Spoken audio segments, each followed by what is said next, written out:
গ্রামবাসী, আপনাদের কারো রোজা রাখতে হবে না, রোজা ভেঙে ফেলুন। আমি আবারও বলছি, আপনাদের কারো রোজা কবুল হবে না, আপনারা রোজা ভেঙে ফেলুন। হুজুর, এভাবে কি বলা ঠিক? যদি কোনো ঝামেলা হয়? কিসের ঝামেলা? আমি ওসব ঝামেলার ভয় করি না, যা হবার হবে। হুজুর, আমার কিন্তু খুব ভয় করতেছে, আমরা কিন্তু স্থানীয় না, যদি কিছু হয়ে যায়। যেটা সত্য সেটা তো আমার বলতেই হবে। এই মহল্লার মানুষকে অবশ্যই শিক্ষা দেওয়ার দরকার। হুজুর, আপনি এমন হঠাৎ সিদ্ধান্ত নেবেন আমি কিন্তু ভাবতেও পারি না, আমার কিন্তু খুব ভয় করতেছে। ভয়ের কোনো কারণ নাই, দাঁড়াও আমি আবার ঘোষণা দিচ্ছি। প্রিয় গ্রামবাসী, আমি আবার বলছি, আপনাদের কারো রোজা কবুল হবে না, রোজা ভেঙে ফেলুন। না, এর একটা ব্যবস্থা করতে হবে।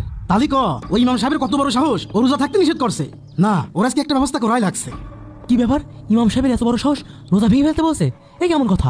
না, এই কথা তো মেনে নিতে পারছি না। হুজুরের মাথায় ইট দিয়ে মাথা ফাটিয়ে দিই। রোহিত ভাই, এটা কি হলো? কি হুজুর মসজিদে কি ঘোষণা দিয়েছে শুনেছেন? হ্যাঁ, সেটাই। হুজুররা আমাদের রোজা থাকতে বলে, আর ইমাম সাহেব রোজা ভাঙতে বলছে। হুজুরের মাথা কি খারাপ হয়ে গেছে নাকি? মাঝে মাঝে হুজুর উদ্ভট কথাবার্তা বলে, আমার একদম বুঝে আসে না। এই ইমামের আমার একদম পছন্দ না।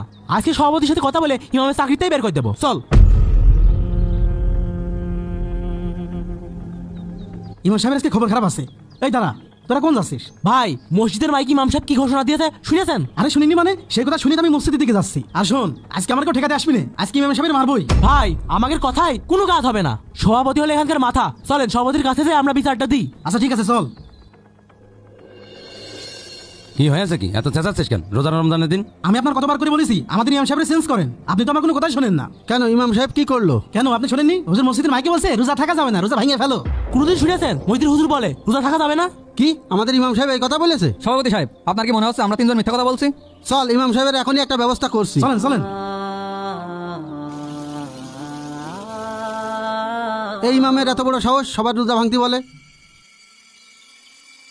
এই ইমাম সাহেব, আপনি মসজিদে কি ঘোষণা দিয়েছেন? মহল্লার সবাইকে রোজা ভেঙে ফেলতে বলেছি। সভাপতি সাহেব, দেখেছেন ইমাম সাহেবের কত বড় সাহস, এখন আমাদের মুখের উপর কথা বলছে। এটা কেমন কথা? রোজা একটা বড় ইবাদত, রমজান মাস একটা বরকতের মাস, আর আপনি সবাইকে রোজা ভাঙতে বলেছেন, এই কথার মানে কি? সভাপতি সাহেব, আমি জানি রোজার কত গুরুত্ব, রমজানের কত ফজিলাত, কিন্তু আল্লাহ রাব্বুল আলামিন কাফেরদের রোজা কিভাবে কবুল করবেন? তার মানে কি আপনি বলতে চাচ্ছেন আমরা কাফের? এত কষ্ট করে রোজা থেকে আমরা কাফের হয়ে গেছি? ইমাম সাহেব, আপনার কথাবার্তা কাজ কাম একদম হচ্ছে না। আপনার এইসব উল্টাপাল্টা কাজের জন্য আপনার এই মসজিদে রাখবো না। ঠিক আছে, আমাকে রাখতে হবে না, কিন্তু আমার একটা কথা শুনেন। আপনার কোনো কথাই শোনা হবে না। আপনি মসজিদে যান, ব্যাগটা গুছিয়ে মসজিদে বের হন। না না, এই ইমাম সাহেবের কোনো কথা শোনা যাবে না। দাঁড়া, তোরা থাম, বিষয়টা আমি দেখছি। ইমাম সাহেব, আপনি কি বলতে চাচ্ছেন বলেন তো?